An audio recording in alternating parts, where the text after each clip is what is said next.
الحمد لله رب العالمين، والصلاة والسلام على سيد الأنبياء والمرسلين محمد وعلى آله وأصحابه أجمعين. قال الله تبارك وتعالى في القرآن الكريم: أعوذ بالله من الشيطان الرجيم، بسم الله الرحمن الرحيم.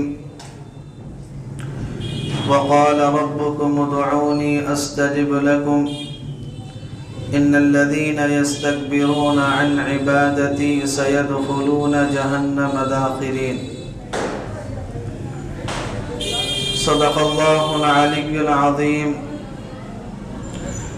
وقال النبي صلى الله عليه وسلم: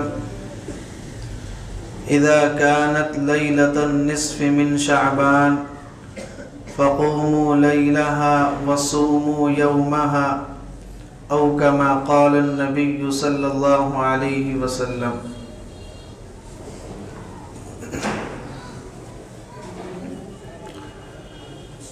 محترم بزرگوں اور عزیز ساتھیوں،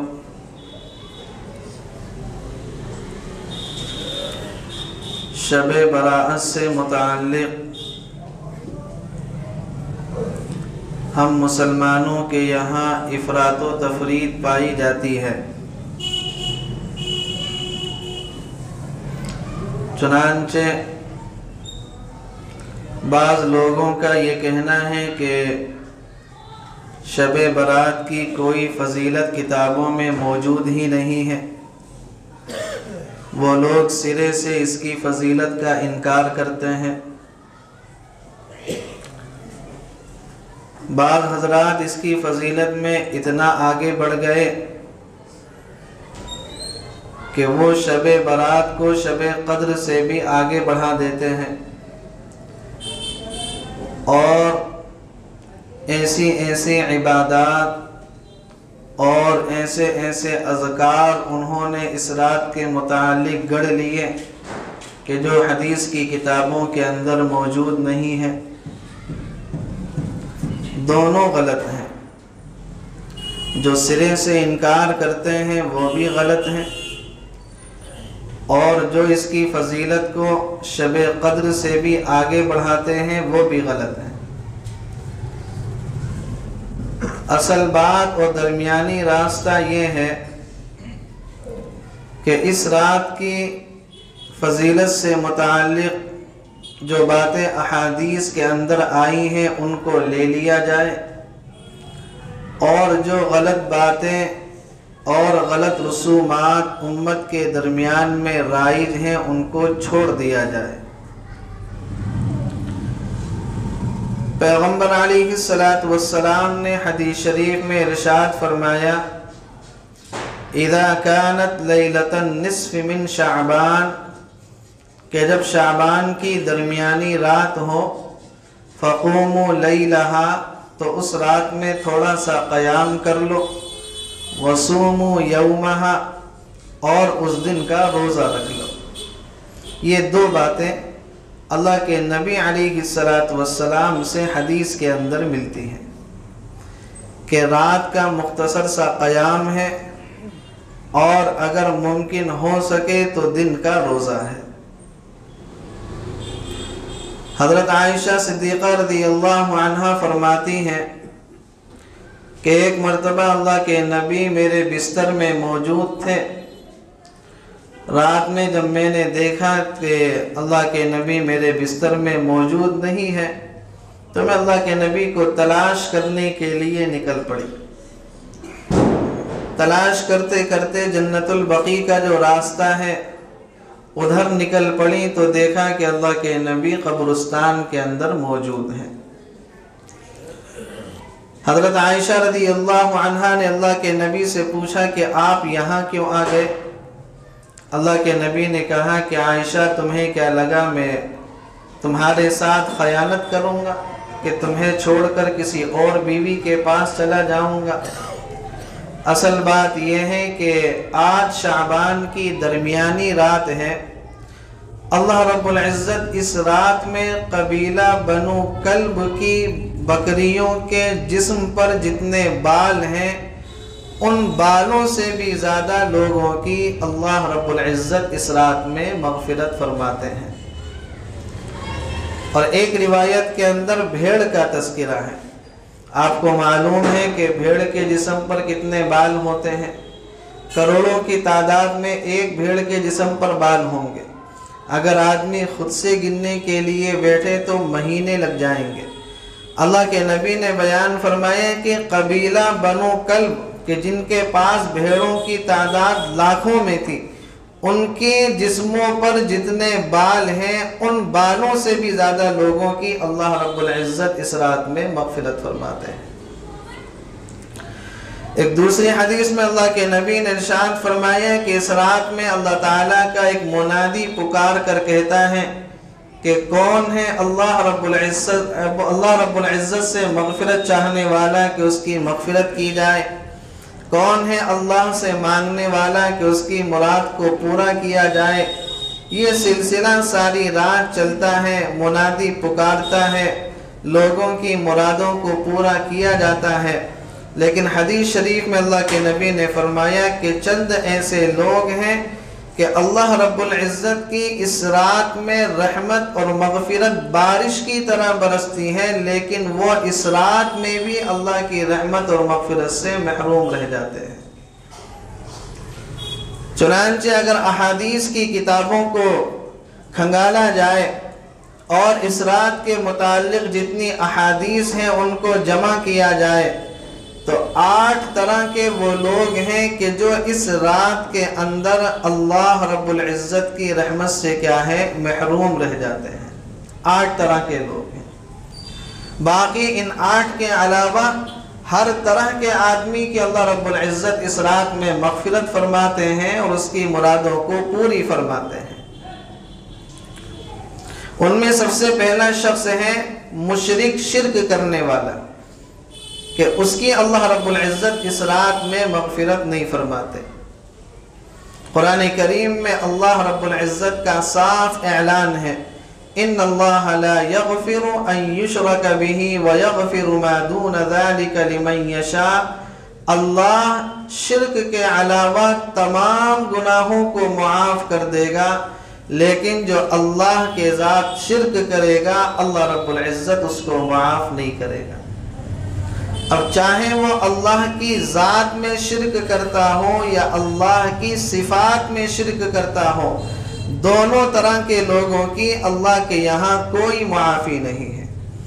اللہ کی ذات میں شرک کیا ہے کہ اللہ کے علاوہ کسی اور کو معبود مانے، اللہ کے علاوہ کسی اور کے سامنے سجدہ کرے، اللہ کے علاوہ کسی اور کی عبادت کرے، یہ اللہ کی ذات کے اندر شرک ہے۔ اللہ کی صفات میں شرک کیا ہے کہ بیٹا دینا، اولاد دینا اللہ کی صفت ہے۔ آدمی اس صفت کے اندر کسی نبی کو، کسی پیر کو، کسی ولی کو شامل کر لے۔ روزی کا دینا یہ اللہ کے اختیار میں ہے۔ کسی پیر اور ولی کو آدمی یہ مان لے کہ روزی کا اختیار ان کے ہاتھ میں ہے۔ عزت اور ذلت یہ اللہ کے قبضے قدرت میں ہے۔ اس چیز کو آدمی کسی پیر اور ولی کے قبضے میں مان لے کہ عزت وہ دیتے ہیں اور ذلت ان کی طرف سے ہے، یہ اللہ کی ذات، اللہ کی صفات کے اندر شرک ہے۔ تو شرک فی الذات اور شرک فی الصفات دونوں کی اللہ رب العزت کے یہاں کوئی معافی نہیں ہے۔ چنانچہ حضرت لقمان حکیم کی نصیحتیں جو انہوں نے اپنے بیٹوں کو کی تھی وہ قرآن کریم کے اندر موجود ہیں۔ چنانچہ انہوں نے اپنے بیٹوں سے کیا فرمایا تھا؟ یا بنی لا تشرک باللہ ان الشرک لظلم عظیم، کہ میرے بیٹے شرک مت کرنا اس لیے کہ شرک بہت بھاری گناہ ہے۔ حضرت لقمان جو اپنے بیٹوں کو نصیحتیں کر رہے ہیں ان میں سے سب سے پہلی نصیحت کیا کی؟ یا بنی لا تشرک باللہ، کہ بیٹے شرک مت کرنا، ان الشرک لظلم عظیم، کہ شرک کیا ہے؟ بہت بھاری گناہ ہے۔ پتہ یہ چلا کہ آدمی کو چاہیے کہ اپنی اولاد کی تربیت کرے اور تربیت میں خاص طور سے شرک کی نفرت کو ان کی تربیت کے اندر ضرور ڈالے، کہ توحید کی عظمت کو ان کے دلوں میں ڈالیں اور شرک کی نفرت کو ان کے دلوں کے اندر ڈالیں۔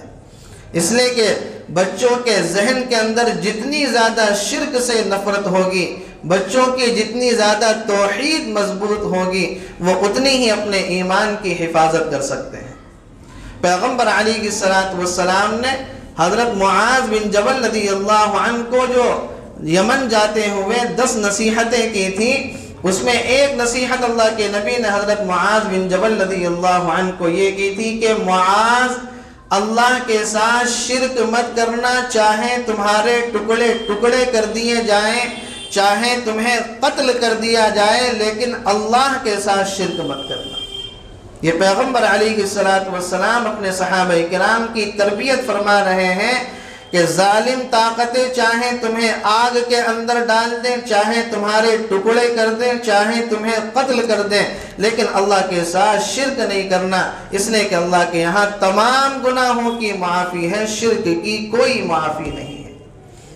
تو اس رات کے اندر مشرک یعنی شرک کرنے والا بھی اللہ رب العزت کی رحمت سے اور اس کی مغفرت سے کیا ہے، محروم رہ جاتا ہے۔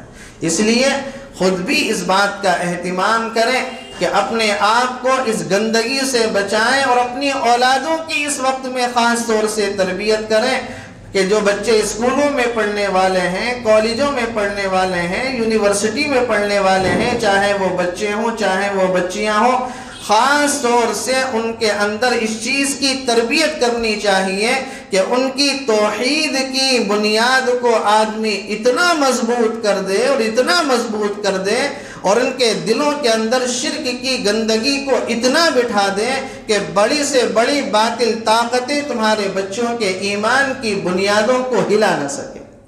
یہ خاص طور سے آج کے ماحول میں اس چیز کی طرف توجہ دینے کی ضرورت ہے، ورنہ آپ دیکھیں کہ دنیا کے اندر کیا ہو رہا ہے، خاص طور سے اس ملک کے اندر کیا ہو رہا ہے۔ کوئی ضلع ایسا بچا ہوا نہیں ہے، کوئی شہر ایسا بچا ہوا نہیں ہے، کوئی گاؤں ایسا بچا ہوا نہیں ہے کہ جہاں کے مسلم لڑکے یا لڑکی نے اسلام چھوڑ کر غیروں کا دامن نہ تھاما۔ کوئی ایسا شہر اور کوئی ایسا قریہ بچا ہوا نہیں۔ اس کی واحد وجہ یہی ہے کہ ہم نے اس حوالے سے اپنے بچوں کی تربیت پر کوئی زور نہیں دیا، ہم نے اس حوالے سے اپنے بچوں کی تربیت میں کوئی کردار ادا نہیں کیا کہ ہماری بچیاں ذرا سی محبت کے دعووں میں اور جھانسوں میں آ کر اسلام جیسی عظیم نعمت کو چھوڑ کر جا رہی ہیں۔ تو اس طور پر خاص طور سے محنت کرنے کی ضرورت ہے کہ ہمارے بچے کسی بھی حالت کے اندر غیروں کے قبضوں میں نہ جائیں، غیروں کے حوالے نہ ہو جائیں۔ تو اس رات کے اندر اللہ رب العزت کی رحمت سے اور اس کی مغفرت سے مشرک بھی کیا ہے، محروم رہ جاتا ہے۔ اس رات کے اندر اللہ رب العزت کی مغفرت اور رحمت سے مایوس ہونے والا اور محروم رہنے والا ایک مشاحن ہے، اپنے دل کے اندر کینہ، بغض، حسد رکھنے والا، اپنے دل کے اندر دوسرے بھائیوں سے متعلق کینہ اور کپٹ رکھنے والا، کہ اس کی بھی اللہ رب العزت اس رات کے اندر مغفرت نہیں فرماتے۔ انسان کا سینہ بے کینہ ہونا چاہیے۔ اللہ کے نبی نے ارشاد فرمایا کہ جس آدمی کے دل کے اندر ذرہ برابر بھی کسی مسلمان بھائی سے متعلق کینہ ہوگا، اللہ رب العزت اس کو جنت کے اندر داخل نہیں کرے گا۔ انسان کا دل بالکل صاف ہونا چاہیے، چاہے اپنے رشتہ داروں سے متعلق ہو، اپنے گھر والوں سے متعلق ہو، اپنے بہن بھائیوں سے متعلق ہو، یا محلے والوں سے اور پڑوسیوں سے متعلق ہو، آدمی اپنے دل کو بالکل صاف رکھے۔ ایک حدیث میں اللہ کے نبی نے ارشاد فرمایا، مومن کے دل کے اندر ایمان اور کینہ دونوں جمع نہیں ہو سکتے۔ اگر ایمان ہوگا تو کینہ نہیں ہوگا، اور اگر کینہ ہوگا تو ایمان نہیں ہوگا۔ دونوں چیزیں ایک ساتھ جمع نہیں ہو سکتے، دونوں ایک دوسرے کی ضد ہیں کہ ایک آتا ہے تو دوسرا چلا جاتا ہے۔ تو اس لیے اپنے دل کو بالکل صاف رکھیں، اپنے بھائیوں سے متعلق، اپنے دوستوں سے متعلق، اپنے رشتہ داروں سے متعلق اور اپنے محلے والوں سے اور خاص طور سے اپنے پڑوسیوں والوں سے متعلق جو ہے اپنے دل کو بالکل صاف رکھنے کی ضرورت ہے۔ کہ اللہ کے نبی نے جس آدمی کے دل کے اندر کینہ نہیں ہوتا ہے، پیغمبر علیہ السلام نے احادیث کے اندر اس کی تعریف فرمائی ہے، اور پیغمبر علیہ السلام نے ایک صحابی کو صرف اسی عمل کی وجہ سے جنت کی بشارت دی ہے کہ ان کے دل کے اندر اپنے کسی مسلمان بھائی کے متعلق کینہ اور حسد موجود نہیں تھا۔ وہ واقعی آپ نے کتابوں کے اندر پڑھا ہوگا اور سنا ہوگا۔ ایک صحابی اللہ کے نبی کے پاس آئے، آپ نے ان کے آنے سے پہلے فرمایا کہ ابھی ایک جنتی آدمی تمہارے پاس میں آنے والا ہے۔ 3 روز تک وہ مسلسل آتے رہے۔ حضرت عبداللہ بن عمرو بن عاص ان کے پیچھے لگ گئے کہ بھئی ہم تمہارے گھر مہمان بننا چاہتے ہیں کہ آخر تمہارا کون سا عمل ہے۔ چنانچہ وہ 3 دن تک ان کے گھر پر مہمان بنے، اور انہوں نے یہ محسوس کیا کہ جو عبادات ہم کرتے ہیں وہی عبادات یہ کرتے ہیں۔ پھر اللہ کے نبی نے ان کو جنتی ہونے کی بشارت دی۔ 3 دن کے بعد جب انہوں نے ان کے اندر کوئی نئی چیز نہیں دیکھی تو حضرت عبداللہ بن عمرو بن عاص نے کہا کہ بھئی اللہ کے نبی نے تمہارے بارے میں جنتی ہونے کی بشارت دی تھی۔ جو کام میں کرتا ہوں وہ کام تم کرتے ہو، جو عبادت میں کرتا ہوں وہ عبادت تم انجام دیتے ہو، آخر تمہارے اندر ایسی کون سی خوبی ہے کہ جس کی وجہ سے اللہ کے نبی تمہیں جنتی فرما رہے ہیں؟ انہوں نے کہا کہ بس میں ایک کام کرتا ہوں کہ رات کو جب میں لیٹتا ہوں اور سونے کے لیے بستر پر جاتا ہوں، میں اپنے دل کو اپنے تمام مسلمان بھائیوں سے صاف کر کے سوتا ہوں کہ اللہ جس نے مجھے تکلیف دی، جس نے مجھے ستایا، جس نے مجھے غلط کیا، میں نے ان تمام کو معاف کر دیا، اور میں اپنے دل کو تمام لوگوں سے بالکل پاک اور صاف کر کے سوتا ہوں۔ حضرت عبداللہ بن عمرو بن عاص نے فرمایا کہ یہی وہ خوبی ہے کہ جس کی وجہ سے اللہ کے نبی نے تمہیں دنیا کے اندر جنتی ہونے کی بشارت دی ہے۔ تو بہت عظیم صفت ہے، بہت بڑی خوبی ہے۔ اگر آدمی اس خوبی کو اپنا لے، دنیا کے اندر وہ آدمی جنت والی زندگی گزارے گا۔ آج آپ دیکھ لیں کہ ہمارے درمیان میں جو ہماری پریشانیوں کی وجہ ہیں، جو ڈپریشن کی وجہ ہے، جو آدمی نئی نئی ٹینشنوں کے اندر آ رہا ہے، اس کی واحد وجہ یہی ہوتی ہے، بنیادی وجہ یہ ہوتی ہے کہ آدمی اپنے دل کے اندر اپنے دوسرے مسلمان بھائیوں سے متعلق حسد، کینہ اور بغض لے کر بیٹھا ہوا ہوتا ہے کہ اس کو اتنی ترقی مل رہی ہے، مجھے کیوں نہیں مل رہی، اس کا کام اچھا چل رہا ہے، میرا اچھا کیوں نہیں چل رہا، اس کا گھر بہت اچھا ہے، میرا اچھا کیوں نہیں ہے، اس کے بچے اچھے پڑھ رہے ہیں، میرے کیوں نہیں پڑھ لے۔ یہ جو آدمی اپنے دل کے اندر بغض اور حسد لے کے بیٹھتا ہے، یہ انسان کی تمام خوشیوں کو اور اس کی تمام ہر طرح کی آسائشوں کو کیا ہے، چھین لیا کرتا ہے۔ تو اللہ کے نبی نے فرمایا کہ مشاحن وہ بدبخت ہے اور وہ محروم ہے کہ جس رات کے اندر اللہ رب العزت کی کیا ہے، رحمت سے اور مغفرت سے محروم رہ جاتا ہے۔ نمبر 3، مدمن خمر، شراب کا پینے والا۔ شراب کا پینے والا بھی اللہ رب العزت کی رحمت اور مغفرت سے اس رات کے اندر محروم رہ جاتا ہے۔ ایک تو یہ ہے کہ آدمی نے ایک مرتبہ شراب پی، توبہ کر لی، بات ختم ہو گئی، وہ اس حدیث کے اندر داخل نہیں۔ ایک یہ کہ آدمی نے شراب پی اور توبہ نہیں کی، یا توبہ کر لی پھر شراب پی لی، پھر توبہ کر لی، پھر شراب پی لی، پھر توبہ کر لی، آدمی اس چیز کا عادی ہے، یا بنا توبہ کیے آدمی دنیا سے چلا گیا، اللہ رب العزت اس کی بھی اس رات کے اندر مغفرت نہیں فرماتے۔ پیغمبر علیہ السلام نے حدیث شریف کے اندر صاف ارشاد فرمایا، جو آدمی دنیا کے اندر شراب پیتا ہو اور بغیر توبہ کیے دنیا سے چلا جائے، اللہ رب العزت اس کو جنت کے اندر داخل نہیں فرمائے گا۔ اللہ رب العزت اس کو جنت کے اندر داخل نہیں فرمائے گا۔ پیغمبر علیہ السلام نے فرمایا اس کا ٹھکانہ جہنم ہے، اور جہنم کے اندر اس کو طینۃ الخبال پلایا جائے گا۔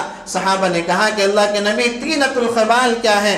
اللہ کے نبی نے فرمایا کہ جہنمیوں کے زخموں سے نکلنے والا خون اور پیپ اس کو پلایا جائے گا، اس کو طینۃ الخبال کہا جاتا ہے۔ ایک حدیث میں اللہ کے نبی نے ارشاد فرمایا، جو آدمی دنیا کے اندر شراب پیے گا، اللہ رب العزت اس کی 40 دن کی نمازوں کو قبول نہیں کرے گا۔ 40 دن کی نمازیں اللہ رب العزت اس کی قبول نہیں کرتا شراب کی وجہ سے۔ آج آپ دیکھیں ہمارے اس معاشرے کے اندر شراب اور شراب کی طرح کتنی چیزیں عام ہو گئی ہیں، شراب ہے، وسکی ہے، کیا کیا چیزیں ہمارے یہاں چل پڑی ہیں، اور ہمارا مسلمان نوجوان ان چیزوں کا عادی ہو جا رہا ہے۔ غیروں کی بات تو چھوڑیے، مسلمانوں کے اندر مسلمان نوجوان شراب کے بہت زیادہ عادی ہیں، نشے کے بہت زیادہ عادی ہیں، منشیات کے بہت زیادہ عادی ہیں، چرس ہے، افیم ہے، گانجا ہے، ہیروئن ہے، یہ ساری چیزیں مسلمان لڑکے آج استعمال کر رہے ہیں۔ آپ بتائیں کہ یہ کبھی اللہ رب العزت کی رحمت سے حصہ پا سکتے ہیں؟ اس کے بعد بھی آدمی یہ کوشش کرے کہ ہم تو جنت کے اندر داخل ہوں گے۔ اللہ کے نبی نے صاف ارشاد فرمایا کہ جو آدمی دنیا میں شراب پیتا ہوگا اللہ رب العزت اس کو جنت کے اندر داخل نہیں کرے گا۔ ہمارے کالجوں کے اور یونیورسٹی کے جو نوجوان ہیں، جو دوسرے نوجوان ہیں، وہ منشیات کے اندر بڑھتے جا رہے ہیں اور کالج اور یونیورسٹی کے اندر شراب کا اور نشے کا ریشو بہت زیادہ بڑھتا جا رہا ہے۔ تو اس چیز کو چھوڑنے کی ضرورت ہے، اس چیز پہ محنت کرنے کی بھی ضرورت ہے کہ ہمارا مسلمان نوجوان منشیات سے کیسے دور ہو، شراب سے کیسے دور ہو۔ اللہ کے نبی نے ارشاد فرمایا کہ شرابی بھی اس رات کے اندر اللہ رب العزت کی رحمت سے محروم رہ جاتا ہے۔ نمبر 4 پر پیغمبر علیہ السلام نے فرمایا مسبل ازار، اپنے کپڑے کو ٹخنے سے نیچے لٹکانے والا بھی اللہ رب العزت کی رحمت اور مغفرت سے اس رات میں محروم رہ جاتا ہے۔ ہم مسلمانوں کی اکثریت اس گناہ کے اندر مبتلا ہے۔ ہم مسلمانوں کی اکثریت کے کپڑوں کی حالت یہ ہے، چاہے ان کا پائجامہ ہو، چاہے ان کی پینٹ ہو یا کوئی سا بھی کپڑا ہو، کہ ہمارے مسلمانوں کا وہ کپڑا ٹخنے سے نیچے لٹکا ہوا ہوتا ہے۔ پیغمبر علیہ السلام نے ارشاد فرمایا مسبل ازار، ازار کو اور کپڑے کو ٹخنے سے نیچے لٹکانے والے کی بھی اللہ رب العزت اس رات میں رحمت اور مغفرت نہیں فرماتے۔ شریعت کا صاف حکم موجود ہے کہ عورتیں اپنے ٹخنوں کو ڈھکیں گی اور مرد اپنے ٹخنے کو کھلا رکھیں گے، یہ شریعت کا بالکل صاف قانون ہے۔ لیکن آج معاملہ بالکل الٹا ہے، آج عورتوں کے ایسے کپڑے چل رہے ہیں کہ ان کے ٹخنے کھلے ہوئے ہوتے ہیں، اور آج کل عورتیں اس طریقے کے کپڑے سلوا رہی ہیں کہ ان کے ٹخنے کھلے رہیں، اور مرد ایسے کپڑے سلوا رہے ہیں کہ ان کے ٹخنے ڈھکے رہیں۔ حالانکہ شریعت کا قانون یہ ہے کہ عورتیں اپنے ٹخنوں کو ڈھکیں گی اور مرد اپنے ٹخنوں کو کھلا رکھیں گے۔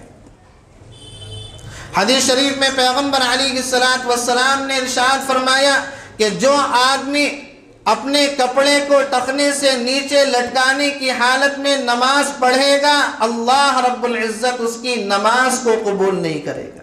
حدیث شریف کے اندر اللہ کے نبی نے صاف ارشاد فرما دیا۔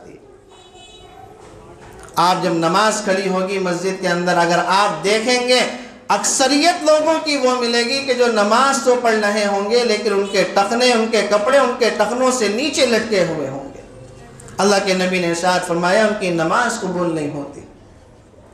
ایک مزدور پورے دن مزدوری کرے، خون پسینہ ایک کرے، صبح سے لے کے شام تک مزدوری کرے، شام کو اس کا مالک کہہ دے کہ جاؤ تمہیں مزدوری نہیں ملتی، اس کے اوپر افسوس ہوگا یا نہیں؟ اس کا نقصان ہے یا نہیں؟ آدمی اپنی دکان کو چھوڑ کر آئے، اپنی فرم کو چھوڑ کر آئے، کارخانے کو چھوڑ کر آئے، گھر کو چھوڑ کر آئے، اور آدمی مارکیٹ سے آئے اور مسجد میں نماز پڑھے، اور نماز ایسی حالت میں پڑھے کہ اس کا کپڑا اس کے ٹخنے سے نیچے لٹکا ہوا ہے، اس کو نماز پہ کوئی ثواب بھی نہ ملے، تو اس آدمی پر افسوس کرنا چاہیے نہیں کرنا چاہیے کہ اس نے محنت بھی کری، اس کو محنت کا صلہ بھی کوئی نہیں ملا۔ اور کپڑے کو ٹخنے سے نیچے لٹکانے سے متعلق 2 شرطیں ہیں۔ نازلاً قائماً، نازلاً کا مطلب یہ ہے کہ اگر کپڑا اوپر سے نیچے کی طرف لٹکا ہوا ہوگا وہ حرام ہونے میں داخل ہے، اور اگر نیچے سے اوپر کی طرف ہے تو وہ حرام میں داخل نہیں ہے۔ مثال کے طور پہ آدمی موزہ پہنتا ہے، آدمی نیچے سے موزہ پہنتا ہے، ٹخنا ڈھکا ہوا ہوتا ہے، یہ حرام میں داخل نہیں ہے۔ آدمی پائجامہ پہنے یا پینٹ پہنے یا لنگی پہنے، وہ اوپر سے پہنتا ہے، اس سے جب ٹخنا ڈھکے گا یہ حرام کے اندر داخل ہے۔ سب سے پہلی شرط کیا ہے؟ نازلاً، کپڑا اوپر کی طرف سے آ رہا ہو، نیچے کی طرف سے نہ آ رہا ہو۔ دوسری شرط ہے قائماً، کہ آدمی کھڑا ہو، کھڑے ہونے کی حالت میں اگر اس کا ٹخنا اس کے کپڑے سے ڈھک رہا ہے یہ حرام ہے، اور اگر آدمی لیٹا ہوا ہے یا بیٹھا ہوا ہے یا آرام کر رہا ہے اور اس کا کپڑا اس کے ٹخنے سے نیچے چلا گیا یہ حرام نہیں ہے۔ 2 شرطیں سن لیں، نازلاً قائماً، کپڑا اوپر کی طرف سے آ رہا ہو تو حرام ہو، آدمی کھڑا ہے اور اس کا کپڑا اس کے ٹخنے سے نیچے لٹک رہا ہے، یہ حرام ہے۔ اس کے علاوہ اگر آدمی لیٹا بیٹھا ہوا ہے اور ایسی حالت میں اس کا کپڑا اس کے ٹخنے سے نیچے چلا جاتا ہے، یا آدمی جراب یا موزہ پہنتا ہے، ایسی حالت میں اس کا ٹخنا ڈھک جاتا ہے، یہ حرام ہونے میں داخل نہیں۔ اس لیے اس بات کو صاف طور سے سن لیں کہ نماز کی حالت میں بھی اور نماز کے علاوہ بھی اپنے ٹخنے کو بالکل کھلا ہوا چھوڑ دیں، اس کو نہ ڈھکیں۔ پیغمبر علیہ السلام کا معمول یہ تھا کہ اللہ کے نبی کا جو کپڑا ہوتا تھا وہ نصف پنڈلی تک ہوتا تھا، یہ آدھی پنڈلی تک اللہ کے نبی علیہ السلام اپنے کپڑے کو اوپر رکھا کرتے تھے۔ چنانچہ صلح حدیبیہ کے موقع پر پیغمبر علیہ السلام نے حضرت عثمان بن عفان رضی اللہ عنہ کو اپنا ایلچی بنا کر مکہ بھیجا کہ مکے کے کافروں سے اجازت لے لو کہ ہم اس سال عمرہ کر لیں اور کوئی چھیڑ چھاڑ نہیں کریں گے۔ لیکن مکے کے کافروں نے کیا کہا؟ آپ کو عمرہ کرنے کی اجازت ہے، آپ عمرہ کر سکتے ہیں، اللہ کے نبی کو عمرہ کرنے کی اجازت نہیں ہے۔ اور حضرت عثمان رضی اللہ عنہ جس وقت مکے میں داخل ہوئے تھے، حضرت عثمان رضی اللہ عنہ کا جو کپڑا تھا ان کی پنڈلی ان کے ٹخنے سے اوپر تھا، تو مکے کے کافروں نے حضرت عثمان سے یہ کہا آپ اپنے کپڑے کو ٹخنے سے نیچے کر لیجئے، اس لیے کہ ہمارے معاشرے کے اندر اور ہمارے چودھری جو ہے اس چیز کو عیب مانتے ہیں کہ ان کا ٹخنا جو ہے وہ کپڑے سے ان کا کپڑا جو ہے وہ ٹخنے سے اوپر ہو، آپ اپنے کپڑے کو ٹخنے سے نیچے کر لیجئے۔ حضرت عثمان ابن عفان رضی اللہ عنہ نے صاف اعلان فرما دیا، میں نے اپنے پیارے حبیب صلی اللہ علیہ وسلم کا کپڑا اس حال میں دیکھا ہے کہ آپ کا کپڑا ہمیشہ ٹخنے سے اوپر ہوتا ہے۔ عثمان کی جان تو چلی جائے گی لیکن عثمان اپنے کپڑے کو ٹخنے سے نیچے نہیں کرے گا۔ صحابہ کرام کا طریقہ بھی یہی ہے، اللہ کے نبی کا طریقہ بھی یہی ہے کہ پیغمبر علیہ السلام بھی اور آپ کے صحابہ بھی ہمیشہ اپنے کپڑے کو ٹخنے سے اوپر رکھا کرتے تھے۔ اور ایک حدیث اور سن لیں، پیغمبر علیہ السلام نے ارشاد فرمایا قیامت کے دن اللہ رب العزت 3 لوگوں کی طرف رحمت کی نظر نہیں کرے گا۔ قیامت کے دن اللہ رب العزت 3 لوگوں کی طرف رحمت کی نظر نہیں کرے گا، اس کے اندر وہ شخص بھی داخل ہے جو دنیا کے اندر اپنے کپڑے کو ٹخنے سے نیچے لٹکایا کرتا تھا، وہ آدمی بھی اس کے اندر داخل ہے کہ کل قیامت کے دن اللہ رب العزت نہ اس کی طرف دیکھے گا نہ اس کی طرف نظر رحمت کرے گا۔ اس لیے اس بات کو کان کھول کر سن لیں، نماز کی حالت میں بھی اور نماز کے علاوہ بھی آدمی کا جو وہ کپڑا ہو وہ ٹخنے سے اوپر رہنا چاہیے، ورنہ مسبل ازارن کے متعلق حدیث شریف میں اللہ کے نبی نے صاف ارشاد فرمایا کہ اللہ رب العزت کی رحمت سے مغفرت سے وہ آدمی اس رات کے اندر بھی محروم رہ جاتا ہے۔ نمبر 5، قاتل، کسی مسلمان کو قتل کرنے والا، اس کی بھی اللہ رب العزت اس رات کے اندر رحمت اور مغفرت نہیں فرماتے۔ حدیث شریف میں اللہ کے نبی نے ارشاد فرمایا کہ کسی مسلمان کو گالی دینا گناہ ہے اور مسلمان کو قتل کرنا کفر ہے، مسلمان کو قتل کرنا کفر ہے۔ اور قرآن کریم میں اللہ رب العزت نے صاف اعلان فرما دیا وَمَن يَقْتُلْ مُؤْمِنًا مُتَعَمِّدًا فَجَزَاؤُهُ جَهَنَّمُ خَالِدًا فِيهَا وَغَضِبَ اللَّهُ عَلَيْهِ وَلَعَنَهُ وَأَعَدَّ لَهُ عَذَابًا عَظِيمًا، کہ جو آدمی دنیا کے اندر کسی کو جان بوجھ کر قتل کرے گا اللہ رب العزت اس کا ٹھکانہ ہمیشہ کے لیے جہنم کے اندر بنا دے گا۔ آپ اخبارات کو اٹھا کر دیکھیں، نیوز کو اٹھا کر دیکھیں، ذرا ذرا سے جھگڑے میں ایک مسلمان نے دوسرے مسلمان کو قتل کر دیا، ذرا ذرا سی باتوں پر جھگڑے ہو رہے ہیں اور ذرا ذرا سی باتوں پر مسلمان ایک دوسرے کو قتل کر رہے ہیں۔ کہ یہ مسلمانوں کے اندر نہیں ہوتا؟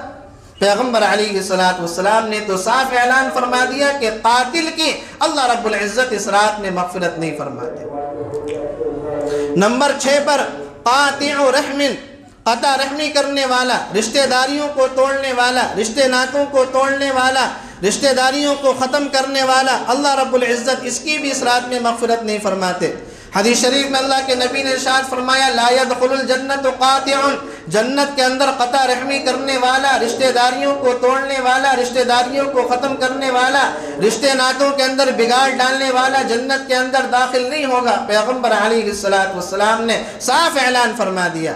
آج ہم مسلمانوں کے اندر دیکھیں، بھائی بھائیوں میں ذرا سی لڑائی ہوئی، رشتہ داریاں ختم، بھائی بہنوں میں ذرا سی لڑائی ہوئی، آنا جانا ختم، بہنوں کے اندر بھائیوں میں لڑائی ہوئی، رشتہ داروں میں لڑائی ہوئی، محلے والوں میں لڑائی ہوئی، پڑوسی میں آپس میں لڑائی ہوئی، آنا جانا ختم کر دیا، بولنا بند کر دیا، ایک دوسرے کی محفلوں میں شرکت کرنا بند کر دیا، ایک دوسرے کی خوشیوں میں شریک ہونا بند کر دیا۔ پیغمبر علیہ الصلوۃ والسلام نے فرمایا لا يدخل الجنت قاطع، جنت کے اندر رشتہ داریوں کو توڑنے والا داخل نہیں ہوگا۔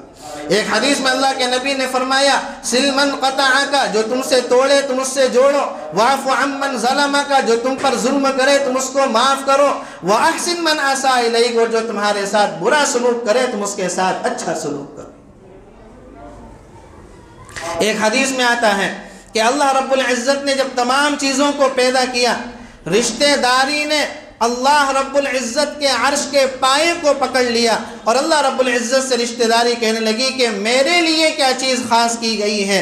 اللہ رب العزت نے اس سے اس وقت فرمایا تھا کہ جو تجھے جوڑے گا میں اس کو جوڑوں گا، اور جو تجھے توڑے گا میں اس کو توڑ کر رکھ دوں گا۔ آج ہم مسلمانوں کے اندر آپ دیکھ لیں کتنی آپس میں لڑائیاں ہیں، شادی بیاہ کے موقع پر پتہ چلتا ہے کہ آپس میں کتنی پھوٹ پڑی ہوئی ہے، آپس میں کتنا اختلاف ہے، بڑا بھائی چھوٹے بھائی کے گھر نہیں جاتا، چھوٹا بھائی بڑے بھائی کے گھر نہیں جاتا، بہنیں بھائیوں کے گھر نہیں جاتی، بھائی بہنوں کے گھر نہیں جاتے، آدمی اپنے پڑوس میں نہیں جاتا، کوئی اپنے ماموں کے نہیں، کوئی اپنے خالہ کے نہیں، کوئی اپنے پھوپھا کے نہیں۔ یہی مسلمانوں کے یہ معاملہ، آپس میں رشتہ داریاں بالکل ٹوٹی پڑی ہیں، اور اس کے بعد آدمی یہ تمنا کرتا ہے کہ ہم کیا ہے جنت کے اندر داخل ہوں گے۔ حدیث شریف سنیں، پیغمبر علیہ الصلوۃ والسلام نے ارشاد فرمایا اللہ رب العزت کی رحمت اس جماعت پر نازل نہیں ہوتی جس جماعت کے اندر رشتہ داریوں کو توڑنے والا موجود ہوتا۔ ایک آدمی کی نحوست سے پوری جماعت محروم رہ جاتی ہے۔ اس جماعت پر اللہ رب العزت کی رحمت نہیں اترتی جس جماعت کے اندر رشتہ داریوں کو توڑنے والا موجود ہوتا۔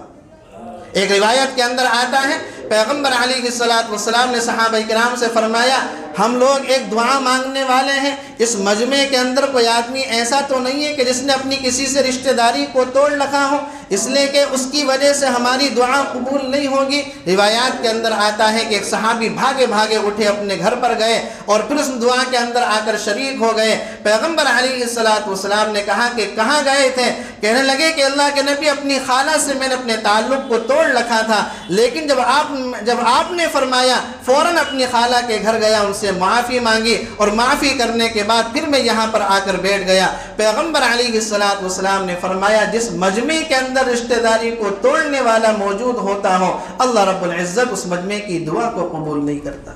دعا قبول کرنے والا کون ہے؟ سید الاولین والآخرین ہے۔ دعا کرنے والا کون ہے؟ امام الانبیاء والمرسلین ہے۔ دعا کرنے والا کون ہے؟ وجہ تخلیق کائنات ہے۔ اور دعا کے اندر شامل ہونے والے کون ہیں؟ جن کے بارے میں اللہ نے فرمایا رضی اللہ عنہم ورضوا عنہ، جن کے بارے میں اللہ نے فرمایا اولئک هم المفلحون اولئک هم الفائزون، جن کے بارے میں اللہ کے نبی نے فرمایا اصحابی کالنجوم بأیہم اقتدیتم اہتدیتم، میرے صحابہ ستاروں کی مانند ہے، کسی ایک کا بھی دامن پکڑ لو گے ہدایت کو پا جاؤ گے۔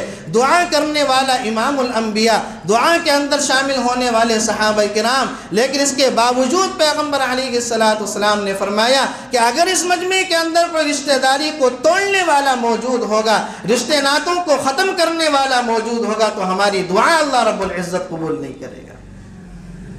آج ہر گھر کے اندر ایسا آدمی موجود ہے کہ جس نے اپنے رشتہ داروں سے رشتہ داریوں کو ختم کر رکھا ہے۔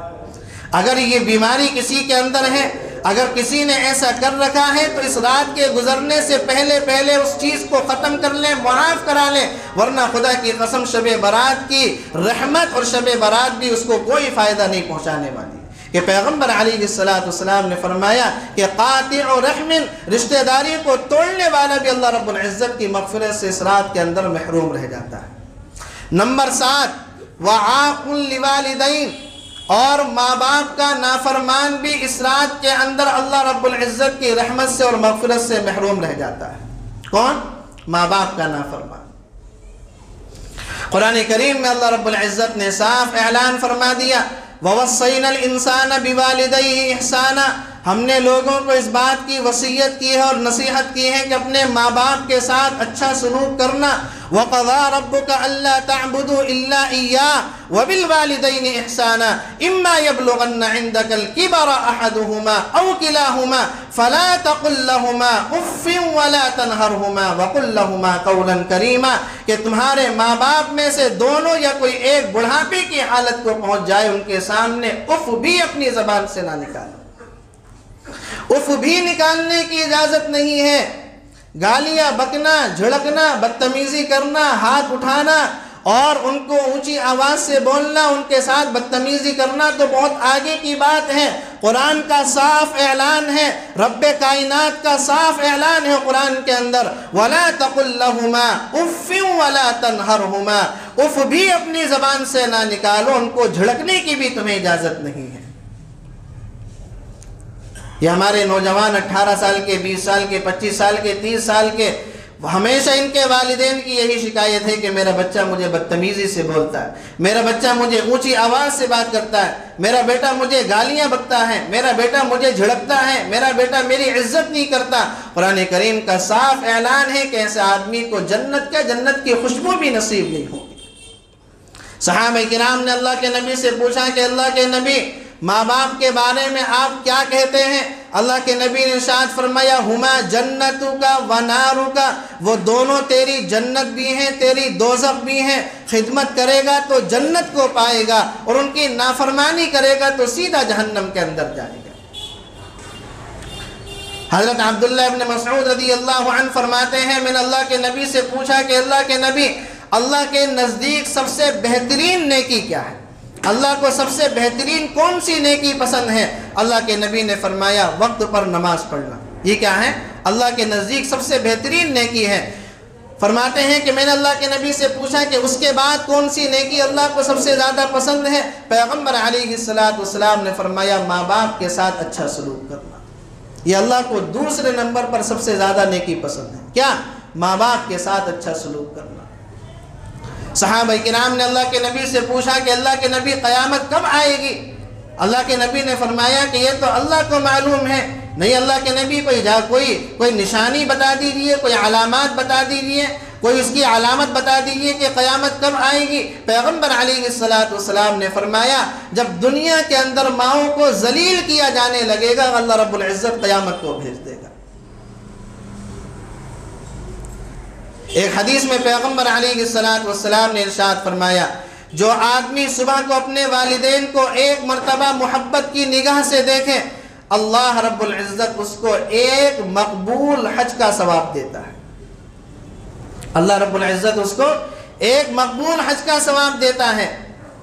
ان صحابی نے کہا، اے اللہ کے نبی، اگر کوئی اپنے ماں باپ کو محبت کی نگاہ سے دن میں 100 مرتبہ دیکھے تو کیا اللہ تعالیٰ 100 مقبول حج کا ثواب دے گا؟ پیغمبر علیہ السلام نے فرمایا کہ اللہ رب العزت اس ثواب کو دینے سے عاجز نہیں ہے. یعنی اگر کوئی دن میں 100 مرتبہ بھی اپنے ماں باپ پر محبت کی نگاہ ڈالے گا، اللہ رب العزت اس کو بھی 100 مقبول حج کا ثواب دے گا. ماں باپ اللہ رب العزت کی کتنی بڑی نعمت ہے. ماں باپ اللہ رب العزت کی کتنی بڑی نعمت ہے. یہ آدمی کو بات جیتے جی سمجھ میں نہیں آتی.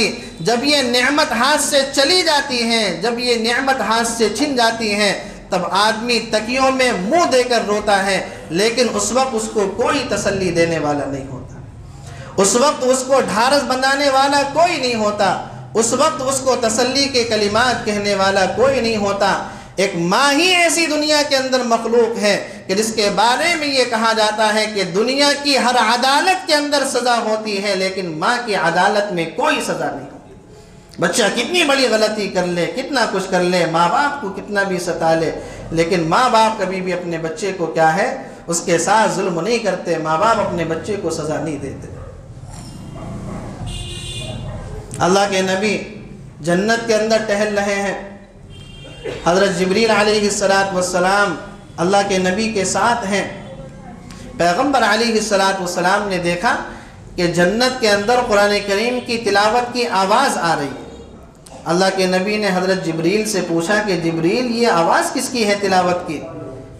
حضرت جبریل علیہ السلام نے کہا کہ اللہ کے نبی یہ آپ کے صحابی حارثہ بن نعمان کی آواز ہے، یہ آپ کے صحابی حارثہ بن نعمان کی آواز ہے۔ کہا کہ حارثہ بن نعمان تو مدینے کے اندر چھوڑ کر آیا ہوں، ان کی آواز جنت کے اندر کیسے ہے؟ حضرت جبرائیل علیہ السلام نے فرمایا کہ نہیں، اللہ کے نبی حارثہ بن نعمان نے اپنی ماں کی ایسی خدمت کی ہے کہ حارثہ بن نعمان مدینے کے اندر قرآن کی تلاوت کرتا ہے اور اس کی تلاوت کی آواز جنت کے محلات کے اندر گونجا کرتی ہے۔ پیغمبر علیہ السلام نے فرمایا کذالکم البر کذالکم البر کذالکم البر، ماں باپ کے ساتھ نیکی کا یہی صلہ ملتا ہے، ماں باپ کے ساتھ نیکی کا یہی صلہ ملتا ہے، ماں باپ کے ساتھ نیکی کا یہی صلہ ملتا ہے۔ وَكَانَ أَبَرَّ النَّاسِ بِأُمِّهِ، اور ماں کے ساتھ نیکی کرنا تو سب سے بڑی نیکی ہے، سب سے بہترین نیکی ہے۔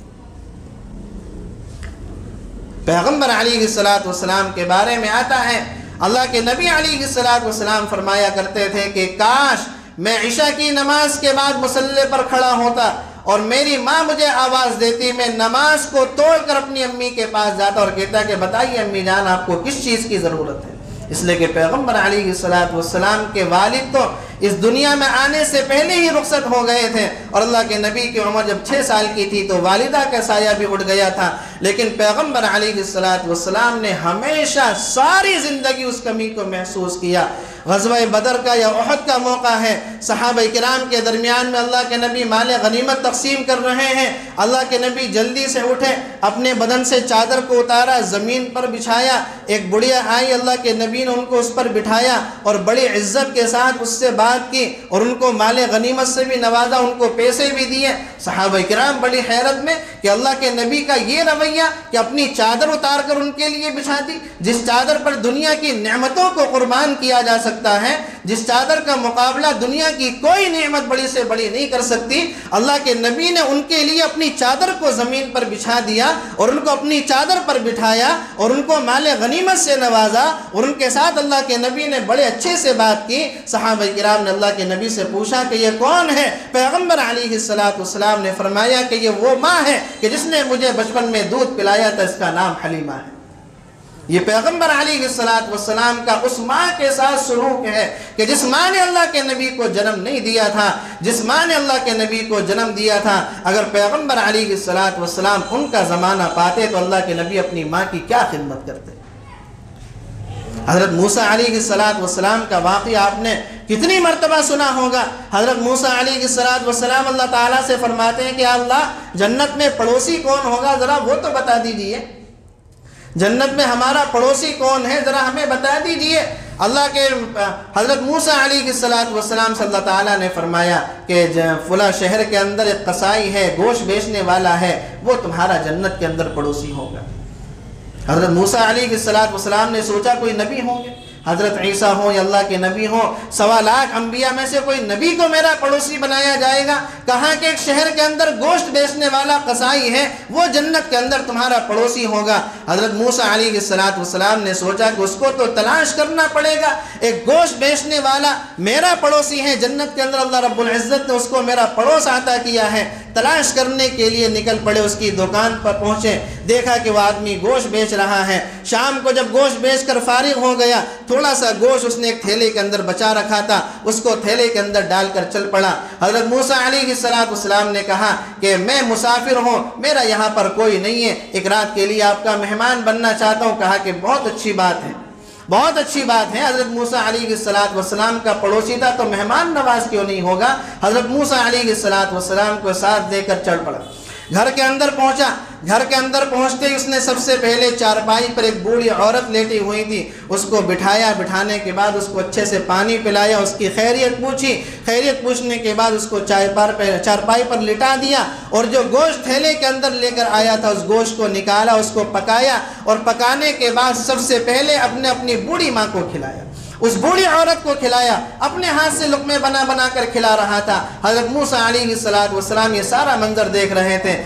اس قصائی نے اس بوڑھی عورت کو کھانا کھلایا، کھانا کھلانے کے بعد اس کے ہاتھ دھلائے، اس کا منہ صاف کیا۔ جب منہ صاف کر رہا تھا تو بوڑھی عورت اپنی زبان سے کچھ بڑبڑا رہی تھی۔ موسیٰ علیہ السلام دور کھڑے ہوئے تھے، سمجھ میں نہیں آیا۔ موسیٰ علیہ السلام نے قصائی سے پوچھا یہ کون ہے جس کی تم اتنے اچھے سے خدمت کر رہے ہو؟ کہا کہ جی یہ میری ماں ہے۔ کہا کہ جب تم اس کا منہ صاف کر رہے تھے، جب تم نے اس کو کھانا کھلایا تھا، یہ اپنی زبان سے کچھ کہہ رہی تھی، کچھ بول رہی تھی، سمجھ میں نہیں آ رہا تھا کیا بول رہی تھی، کیا کہہ رہی تھی تم سے؟ کہا کہ جی چھوڑو یہ تو روزانہ ہی بولتی ہے۔ کہا کہ کیا کہتی ہے؟ کہا کہ جب بھی میں اس کو کھانا کھلاتا ہوں، کھانا کھلانے کے بعد اس کا منہ صاف کرتا ہوں، روزانہ مجھ سے کہتی ہے اللہ تجھے موسیٰ کا جنت میں پڑوسی بنا دے، اللہ تجھے جنت میں موسیٰ کا پڑوس نصیب کر دے۔ اب کہاں موسیٰ جیسا جلیل القدر نبی اور کہاں میں ایک گوشت بیچنے والا، کہاں موسیٰ علیہ السلام، کہاں میں ایک ادنا سا آدمی، کہاں موسیٰ علیہ السلام میں سے میرے پڑوسی بن سکتے ہیں؟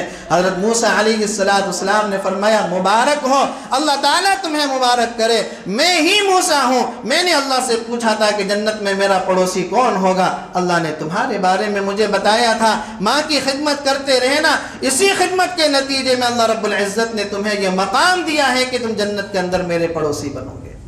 ماں باپ کوئی چھوٹی بڑی نعمت، کوئی چھوٹی نعمت نہیں ہے، بہت بڑی اللہ رب العزت کی عطا ہے، بہت بڑی اللہ رب العزت کی نعمت ہے۔ قرآن کریم میں اللہ رب العزت نے جہاں جہاں اپنا تذکرہ کیا ہے وہاں وہاں ماں باپ کا بھی تذکرہ کیا ہے۔ حدیث شریف میں پیغمبر علیہ السلام نے ارشاد فرمایا جو آدمی اس حال میں صبح کرے اس کے ماں باپ اس سے راضی ہوں، جو آدمی دن کی شروعات اس حال میں کرے اس کے ماں باپ اس سے راضی ہوں، اگر اچانک سے اس دن انتقال کر جائے سیدھا جنت کے اندر جائے گا۔ اور اگر آدمی اس حال میں صبح کرے ماں باپ میں سے دونوں ناراض ہیں یا دونوں میں سے کوئی ایک ناراض ہے اور اسی حالت کے اندر وہ مر جائے، پیغمبر علیہ السلام نے فرمایا کہ سیدھا جہنم کے اندر جائے گا۔ اس لیے کہ حدیث شریف میں اللہ کے نبی نے فرمایا ہما جنتک و نارک، دونوں تیری جنت بھی ہیں جہنم بھی ہیں۔ رضا الرب فی رضا الوالدی و سخط الرب فی سخط الوالدی، اللہ کی رضامندی باپ کی رضامندی میں ہے، اللہ کی ناراضگی ماں باپ کی ناراضگی میں ہے۔ ماں باپ راضی عرش پر اللہ بھی راضی، ماں باپ ناراض عرش پر اللہ بھی ناراض۔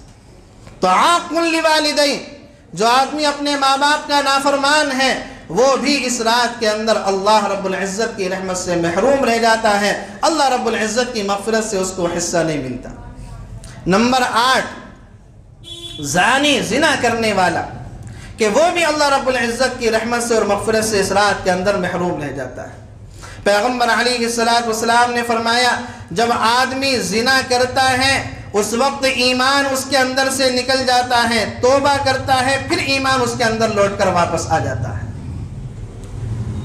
اور زنا صرف یہی نہیں ہے کہ ڈائریکٹ ملاپ ہو، اللہ کے نبی نے ارشاد فرمایا آنکھ کا زنا یہ ہے کہ آدمی اس سے بد نظری کرے، زبان کا زنا یہ ہے کہ آدمی غیر محرم سے باتیں کرے، کان کا زنا یہ ہے کہ آدمی غیر محرم کی باتوں کو سنے، یہ بھی زنا کے اندر داخل ہے۔ قرآن کریم کے اندر صاف اعلان ہے وَلَا تَقْرَبُوا الزِّنَا إِنَّهُ كَانَ فَاحِشًا، زنا کے قریب بھی مت جانا، مطلب یہ ہے کہ جن چیزوں کو اختیار کر کے آدمی زنا کے قریب جاتا ہے ان چیزوں کے پاس بھی جانے کی اجازت نہیں ہے۔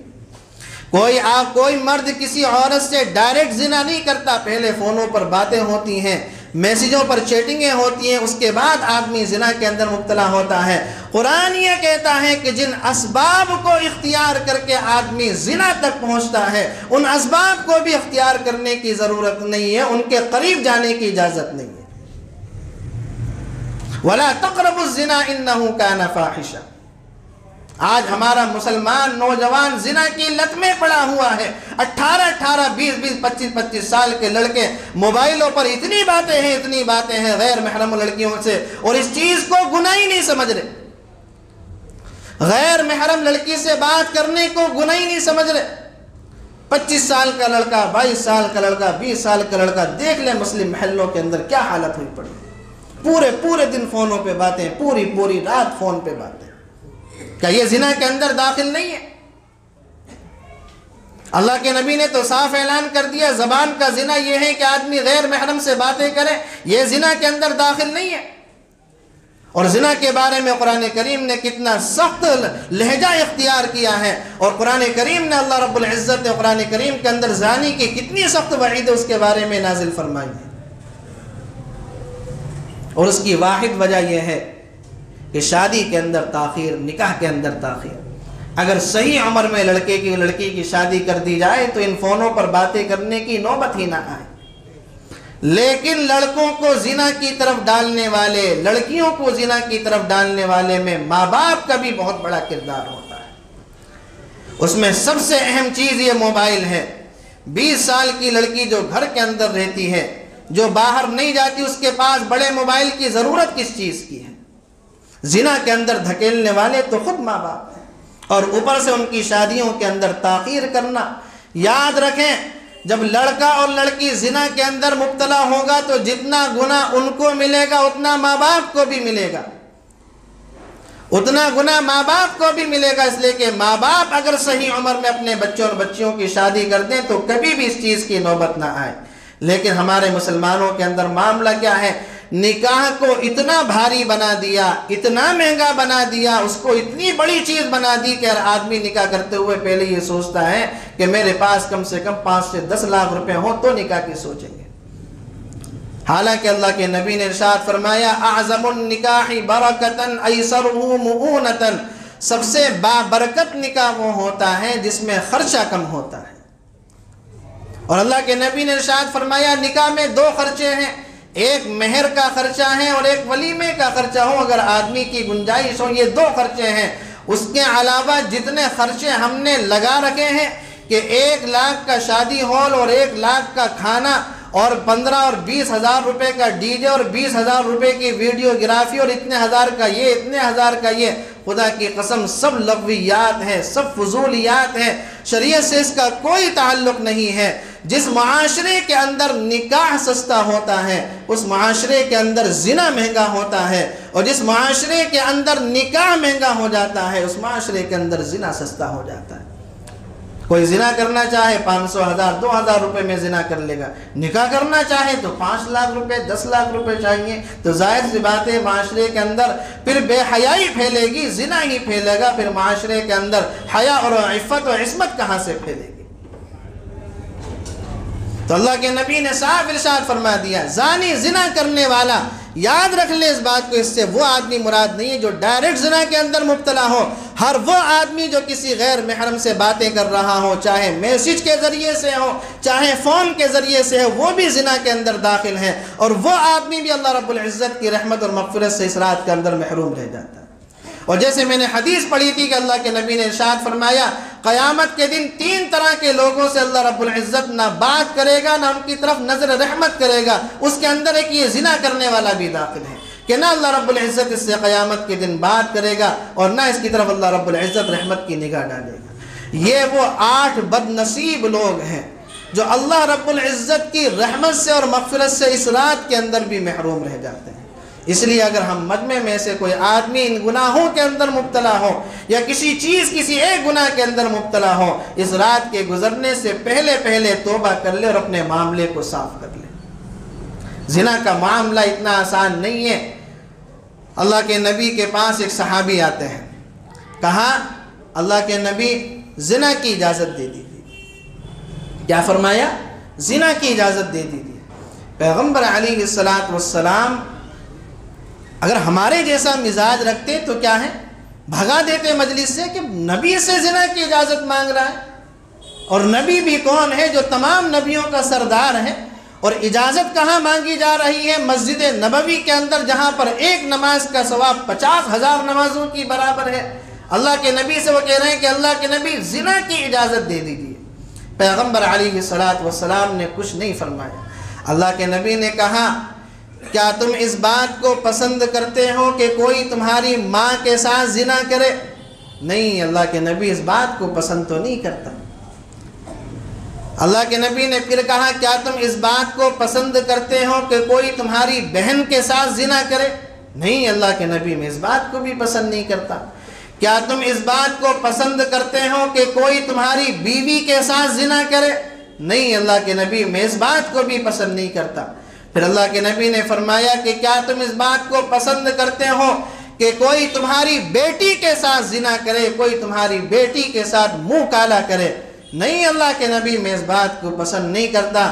پیغمبر علیہ السلام نے فرمایا پھر تم جس کے ساتھ زنا کرنا چاہ رہے ہو وہ کسی کی ماں ہے، وہ کسی کی بہن ہے، وہ کسی کی بیوی ہے، وہ کسی کی بیٹی ہے، جو کام تم اپنے رشتہ داروں کے ساتھ کرنے کا ارادہ نہیں کر سکتے، غیروں کے ساتھ وہ کام تم کیسے کر سکتے ہو؟ اس کے بعد پیغمبر علیہ السلام ان صحابی کے سینے پر ہاتھ رکھا اور کہا کہ اللہ اس کو پاک دامنی نصیب فرما اور زنا کی نحوست اس کے دل کے اندر پیدا فرما۔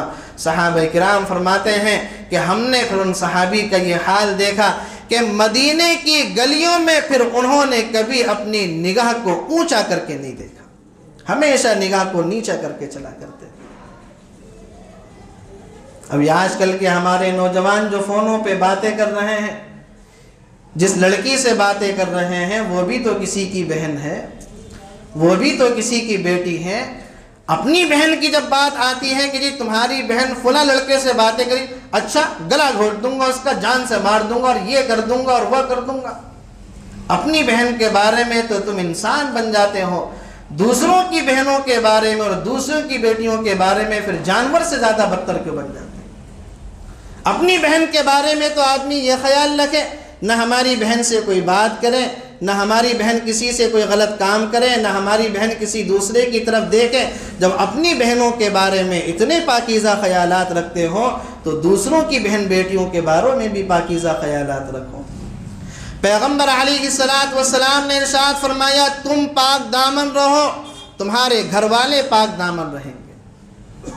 کتنا بہترین نسخہ ہے، تم پاک دامن رہو، تم زنا کی طرف مت جاؤ، تمہارے گھر والے، تمہاری بیوی، تمہاری ماں، تمہاری بہن، تمہاری بیٹی، تمہارے بچے پاک دامن رہیں گے، اور اگر تم برے راستے پر چلو گے تو پھر تمہارے گھر والے بھی اسی راستے پر چلیں گے۔ اس لیے کہ دنیا کے اندر تو آدمی جیسا کرتا ہے ویسا پاتا ہے۔ ایک واقعہ سنا کر اپنی بات کو ختم کروں گا۔ ایک آدمی کی بازار کے اندر چوڑیوں کی دکان تھی، چوڑیاں بیچا کرتا تھا۔ ایک دن جب گھر پہ آیا دکان بند کر کے تو جیسے گھر کے اندر داخل ہوا تو دیکھا کہ بیوی جو ہے بیٹھی ہوئی رو رہی۔ بھئی کیا ہوا؟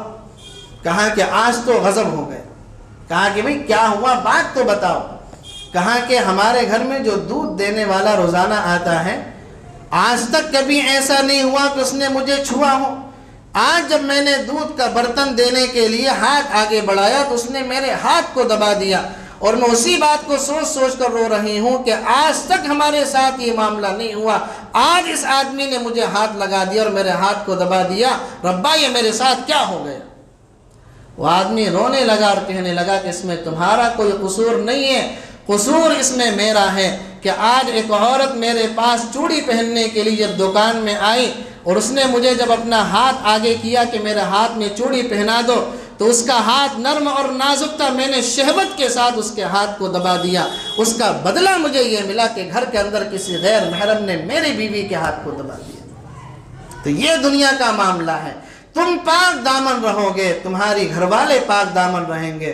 تم اگر برے راستے پر چلو گے تو تمہارے گھر والے بھی اسی راستے پر چلیں گے۔ اور قرآن کا صاف اعلان ہے الخبیثات للخبیثین والخبیثون للخبیثات، بری عورتیں برے مردوں کے لیے ہیں اور برے مرد بری عورتوں کے لیے ہیں۔ والطیبات للطیبین والطیبون للطیبات، پاک دامن مرد پاک دامن عورتوں کے لیے ہیں اور پاک دامن عورتیں پاک دامن مردوں کے لیے ہیں۔ یہ قرآن کریم کا صاف اعلان ہے اور پیغمبر علیہ السلام کا صاف اعلان ہے۔ اسی لیے اپنے آپ کو اس نحوست سے بچانے کی ضرورت ہے، خاص طور سے ہمارے مسلمان نوجوان جو کسی وجہ سے راستے سے بہک گئے ہیں اور غلط راستے پر چلے گئے ہیں، خدا کی قسم اپنے گھر والوں کے بارے میں سوچیں کہ کوئی ہمارے گھر والوں سے یہ کام کرے گا، ہمارے دل پر کیا گزرے گی، ہمارے ماں باپ کے دل پر کیا گزرے گی۔ تو یہ 8 طرح کے وہ بدنصیب لوگ ہیں جو اس رات کے اندر اللہ رب العزت کی رحمت سے محروم رہ جاتے ہیں اور اس کی مغفرت سے محروم رہ جاتے ہیں۔ یہ 8 طرح کے لوگ ہیں، اور میں نے جیسے شروع میں بتایا کہ 2 چیزیں اس رات کے اندر ثابت ہیں اللہ کے نبی سے۔ پیغمبر علیہ السلام نے فرمایا کہ جب کوئی آدمی شعبان کی درمیانی رات کو پائے فقوموا لیلہا وصوموا یومہا کہ رات کا تھوڑا سا قیام کر لے اور ممکن ہو سکے تو دن کا روزہ رکھ لے. یہ دو باتیں حدیث سے ثابت ہیں. اس کے علاوہ جتنی باتیں ہم مسلمانوں کے درمیان میں ہو رہی ہیں یا ہم مسلمان کر رہے ہیں، چاہے ان کا تعلق نمازوں سے ہو یا اذکار سے ہو یا کسی بھی کھانے پینے کی چیز سے ہو، منبر پر بیٹھ کر یہ بات کہی جا سکتی ہے کہ ان چیزوں کا شریعت سے اور اسلام سے اور سنت سے کوئی لینا دینا نہیں. اس لیے کہ ہم لوگ جو کام تیوہاروں کے موقع پر کرتے ہیں، اب آپ یہ دیکھیں ہم مسلمان ادھر آ کر شب برات کو ایک تیوہار کے طور پر منا رہے ہیں. ایسا ہوتا نہیں ہوتا، ایسا لگ رہا کہ جیسے تیوہار ہو. حالانکہ اصولی بات یہ ہے کہ مسلمانوں کا کوئی بھی تیوہار رات میں نہیں ہے. مسلمانوں کے دو تیوہار ہیں، عید الفطر، عید الاضحیٰ، دونوں دن کے اندر ہیں. رات میں مسلمانوں کا کوئی تیوہار نہیں ہے. غیروں کے تیوہار رات میں ہوتے ہیں، چاہے وہ کرسمس ہو، چاہے وہ 31 نائٹ ہو یا کوئی سی بھی ہو. غیروں کے تیوہار رات میں ہوتے ہیں. مسلمانوں کے دو ہی تہوار ہیں، عید الفطر اور عید الاضحیٰ، وہ دن کے اندر ہوتے ہیں. ہم مسلمان شب برات کو تیوہار کے طور پر منا رہے ہیں. نئے کپڑوں کا اہتمام ہوتا ہے، مساجد کے اندر نوافل کی کثرت ہوتی ہے. اور اللہ تعالیٰ میرے گمان کو غلط کر دے، نوافل کی کثرت کرنے والے اکثریت وہ لوگ ہوتے ہیں جنہوں نے نہ فجر پڑھی ہے، نہ ظہر پڑھی ہے، نہ عصر پڑھی ہے، نہ مغرب پڑھی ہے. اکثریت وہ ہوتی ہیں جو فرض نمازوں کو چھوڑ کر نوافل پر دھیان دیتی ہیں. حالانکہ شریعت کا اصول یہ ہے کہ فرضوں کی ادائیگی کے بغیر اللہ تعالیٰ نوافل کو قبول نہیں کرتا. نوافل کی کوئی حیثیت نہیں ہے. اگر آدمی فرضوں کا تارک ہو، فرضوں کو چھوڑنے والا ہو، اللہ رب العزت اس کے نوافل کو بھی قبول نہیں کرتا. ایک آدمی پر کیا ہے؟ زکوٰۃ واجب ہے. وہ آدمی صاحب نصاب ہے، اس آدمی کے پاس مال موجود ہے. وہ آدمی صدقے تو خوب دیتا ہے، غریبوں کی مدد تو خوب کرتا ہے، لیکن زکوٰۃ نہیں دیتا. اس آدمی کے اوپر سے زکوٰۃ ادا ہو جائے گی؟ 1 کروڑ روپیہ بھی صدقے میں خرچ کر دے گا اور زکوٰۃ نہیں دے گا تو زکوٰۃ ادا نہیں ہوگی. کیوں؟ اس لیے کہ اصل کیا ہے؟ فرض زکوٰۃ ہے، پہلے اس کو ادا کرے، بعد میں صدقے جتنے چاہے کرے. تو اصل کیا ہے؟ 5 وقت کی نمازیں فرض ہیں. آدمی ان 5 نمازوں کو تو چھوڑے بیٹھا ہے. نوافل کا اتنا اہتمام ہوتا ہے، اور نوافل کا بھی اس درجے کا اہتمام کہ 2 رکعت کنیاں والی مسجد میں پڑھیں گے، 2 رکعت شاہی مسجد میں، 2 رکعت دارالطلبہ میں، اور 2 رکعت مرکز میں، اور 2 رکعت جامع مسجد میں. کیا بتائیں ان چیزوں کا شریعت سے کوئی تعلق ہے؟ اس اہتمام کی کوئی ضرورت ہے؟ تو ہم مسلمان جو شب برات کو ٹریٹ کر رہے ہیں، وہ جو منا رہے ہیں، وہ تہوار کے طور پر منا رہے ہیں کہ نئے کپڑوں کا اہتمام ہوتا ہے، نوافل کی کثرت ہوتی ہے. آدمی کیا ہے؟ خاص طریقے سے نوافل پڑھتا ہے. جیسے بعض حضرات آپ کو بتائیں گے کہ جی نوافل میں تم یہ صورتیں پڑھو اور یہ پڑھو اور یہ پڑھو، ایسے پڑھو، حالانکہ ان کا حدیث شریف سے کوئی تعلق نہیں ہے. اس کے ساتھ ساتھ کیا ہے؟ قبرستان جانے کا بڑا اہتمام ہوتا ہے. پورے سال اپنے رشتہ داروں کو کوئی ایصال ثواب نہیں کرے گا، لیکن اس رات میں ایصال ثواب کرنا ضروری سمجھتا ہے. پھر قبرستانوں کی حالت یہ ہوتی ہے کہ ان کو بڑے اچھے سے کیا ہے؟ ان کی صفائی ستھرائی کی جاتی ہے، ان کو سجایا جاتا ہے، اس پر گلاب کی پتیاں ڈالی جاتی ہیں، اور وہاں پر اگر بتیاں لگائی جاتی ہیں اور خوشبو کا اہتمام ہوتا ہے. یہ ساری چیزیں وہ ہیں جو پیغمبر علیہ السلام سے ثابت نہیں ہے. اللہ کے نبی ساری زندگی اس رات میں 1 مرتبہ قبرستان گئے ہیں، اور اندھیرے میں گئے ہیں اور اکیلے گئے ہیں. یاد رکھیں اس بات. ساری زندگی شب برات کے موقع پر اللہ کے نبی 1 مرتبہ قبرستان گئے ہیں، اندھیرے میں گئے. آج تو آپ قبرستانوں کی حالت جا کر دیکھیں گے کہ ہر قبرستان میں لائٹوں کا اہتمام ہوگا. اللہ کے نبی اندھیرے میں گئے ہیں اور اکیلے تنہا گئے ہیں، مسلمانوں کی طرح ٹولیاں بنا کر نہیں گئے. اور اس کے ساتھ ساتھ پھر آپ نوجوانوں کو دیکھیں گے کہ ٹولیاں بنا کر قبرستانوں کو جائیں گے. بچے جو ہے وہ پٹاخے پھوڑنے میں لگے ہوئے ہیں، ماں باپ کو کچھ نہیں پتا کہ ہمارے بچے کیا کر رہے ہیں. نوجوان ہیں وہ بائکیں لے کر نکل جائیں گے، رائڈنگ کریں گے، اور وہاں پر کیا ہے؟ پھر نئے نئے حادثات کے کیس سامنے آتے ہیں، حادثات کے واقعے پیش آتے ہیں. یہ وہ ساری چیزیں ہیں کہ ان کا شریعت سے اور اسلام سے کوئی تعلق نہیں ہے. اصل بات یہ ہے کہ آدمی تھوڑا سا قیام کر لے. قیام بھی اس درجے کا کر لے کہ پوری رات کا جاگنا ضروری نہیں ہے. جتنا ہو سکے 2 رکعت، 4 رکعت، 6 رکعت، 8 رکعت، 12 رکعت چاہے پڑھ لے. اس کے علاوہ 1 پارہ پڑھ لے، 2 پارے پڑھ لے، 3 پارے پڑھ لے، جتنی بشاشت ہو اتنی پڑھ لے. لیکن شرط یہ ہے ایسا نہ ہو کہ جی ساری رات تو عبادت میں گزار دیں اور فجر غائب کر دیں. یہ پھر اللہ تعالیٰ کے یہاں جو ہے جرم ہے۔ حضرت عمر فاروق رضی اللہ عنہ نے ایک مرتبہ فجر کی نماز پڑھائی تو دیکھا کہ ایک صاحب فجر کی نماز میں موجود نہیں ہے۔ حضرت عمر فاروق رضی اللہ عنہ کے گھر پر تشریف لے گئے، کہاں کہ بھئی کہاں ہے وہ، آج فجر کی نماز میں دکھائی نہیں دیے۔ ان کی والدہ نے کہا کہ وہ رات بھر نفلیں پڑھتے رہے، تہجد پڑھتے رہے، آخری وقت میں ان کی آنکھ لگ گئی تو اس لیے وہ فجر میں حاضر نہ ہو سکے۔ سیدنا عمر فاروق رضی اللہ عنہ کا جواب سنیے، فرمایا کہ میں ساری رات عبادت کروں، ساری رات نوافل پڑھوں اور میں فجر کی نماز میں سو جاؤں، یہ مجھے پسند نہیں ہے۔ مجھے یہ پسند ہے کہ میں ساری رات سوؤں اور فجر کو جماعت سے پڑھوں، مجھے یہ پسند ہے۔ تو ایسا نہیں ہو کہ آپ اتنی رات میں نوافل پڑھیں اور شہر میں اتنی بٹر گشتیاں کریں کہ فجر کی نماز جماعت سے ختم کر دیں، ایسا نہیں ہونا چاہیے۔ تو جتنی عبادت آپ سے ہو سکے اتنی عبادت کریں۔ روزہ، ایک ہی حدیث روزے کے بارے میں ملتی ہے لیکن وہ بھی ضعیف درجے کی ہے، مستحب زیادہ سے زیادہ کہہ سکتے ہیں۔